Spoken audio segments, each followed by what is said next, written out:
Di tengah-tengah arus dunia sekular ini, di mana orang cenderung mendewakan otonomi dan kebebasan mutlak manusia, maka cara hidup yang Anda jalani sekarang kiranya merupakan suatu cara hidup alternatif, cara hidup kontras, yang juga sekaligus menggugah manusia-manusia sekarang yang hidup dalam era sekularisme itu untuk juga memikirkan kehidupan yang lain yang akan datang itu.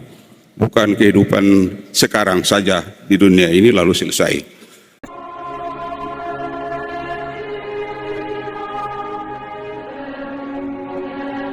Hormat Pastor Paroki dan Pastor rekan dari Paroki Sikumana,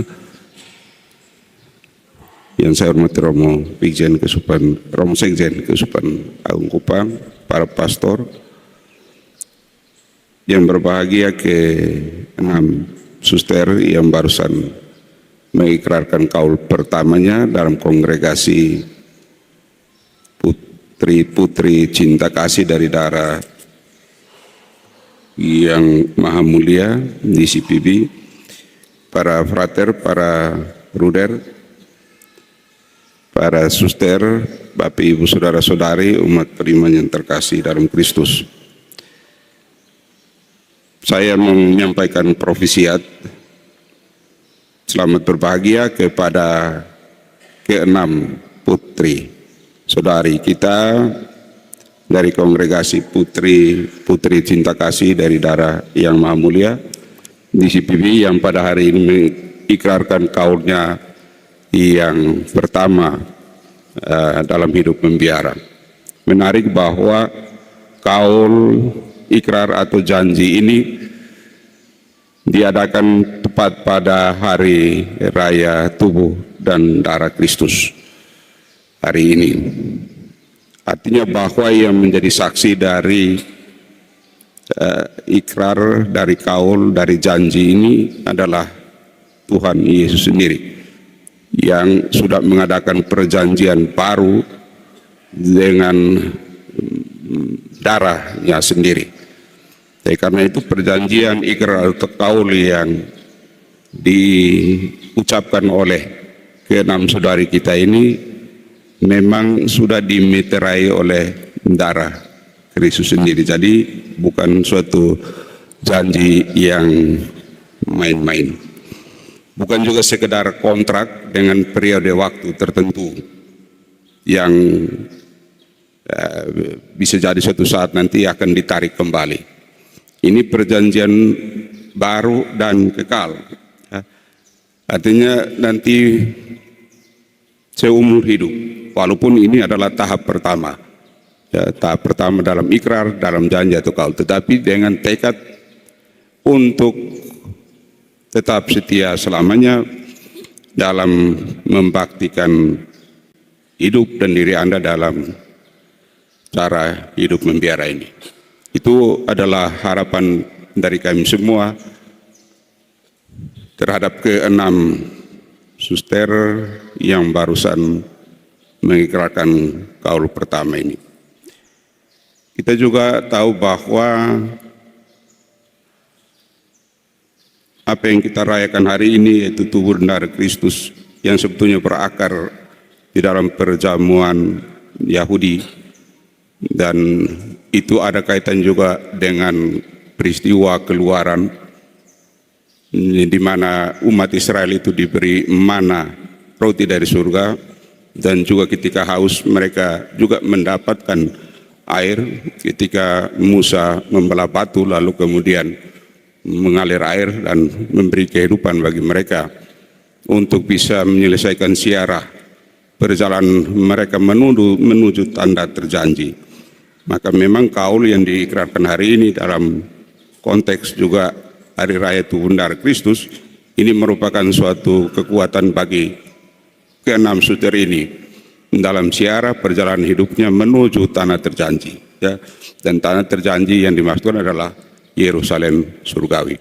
Kita semua bersama ke-6 suster ini adalah pesiara-pesiara yang berjalan menuju ke tanah terjanji Yerusalem abadi, yakni kerajaan surga.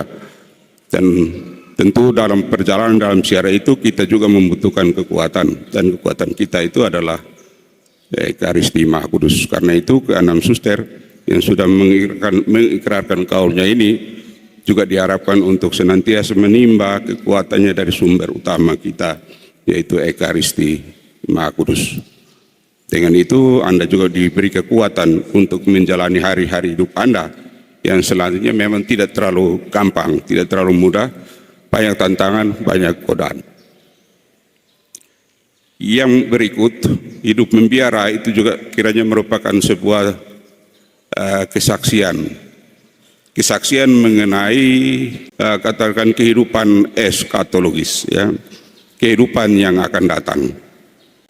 Di tengah-tengah arus dunia sekular ini, di mana orang cenderung mendewakan otonomi dan kebebasan mutlak manusia, maka cara hidup yang Anda jalani sekarang kiranya merupakan suatu cara hidup alternatif, cara hidup kontras yang juga sekaligus menggugah manusia-manusia sekarang yang hidup dalam era sekularisme itu untuk juga memikirkan kehidupan yang lain yang akan datang itu, bukan kehidupan sekarang saja di dunia ini lalu selesai.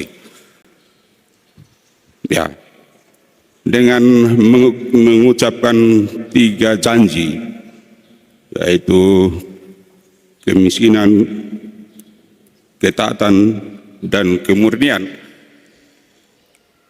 Anda juga bisa menunjukkan cara hidup yang baru, bukan sebagai cara hidup untuk memiliki, to have, melainkan to be, menjadi. Itu berarti bahwa dengan menjalani hidup membiara ini, Anda sekalian itu tidak hanya mengalami kepenuhan hidup manusia secara pribadi, tetapi lebih itu karena Anda mau menjadikan diri Anda sebagai the women for God and the women for others. Wanita untuk Allah dan untuk sesama, bukan untuk diri sendiri. Karena memang dalam zaman yang sekarang ini ada kecenderungan di mana manusia itu menekankan egoisme, mencari keuntungan bagi diri sendiri. Anda menjadi the women for God, the women for others, manusia untuk Tuhan atau wanita untuk Tuhan dan untuk sesama. Inilah yang kiranya menjadi harapan kami semua, kiranya itu dijalani oleh para suster di hari-hari yang akan datang, tentu dengan jatuh bangun, tetapi kita semua belajar dari pengalaman untuk menjadi semakin matang, semakin dewasa dalam menjawab panggilan hidup ini. Sekali lagi, profesiat, Tuhan menyertai dan memberkati kalian semua. Sekian dan terima kasih.